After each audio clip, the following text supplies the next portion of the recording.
Hope you guys are doing well. Welcome back. So in this video I'm going to show you that how you can download the Outlook on MacBook. So let's start. So first of all, what we have to do, we have to open the MacBook. So as you can see, I have already opened it, and after that we need to open the App Store. So as you can see, I have already did it. If you want to open the App Store, you have to go to the Launchpad. So as you can see, it has a Launchpad. So we have to click on this, and after clicking on this, has an App Store. So we have to click on this, and after clicking on this, the App Store will be open like this. So now we need to search the Outlook. So I'm going to write the Outlook here, and then simply we have to press the enter. And after pressing the enter, here you will be able to see the Microsoft Outlook. So we have to click on this, and after clicking on this, if you want to check out the app details, you can also do that. Like the size is also provided here, language, developer, and age, and rating as well.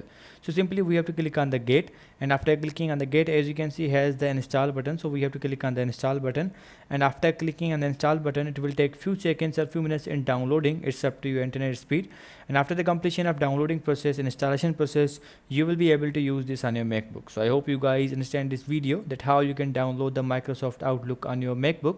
So see you guys in the next video.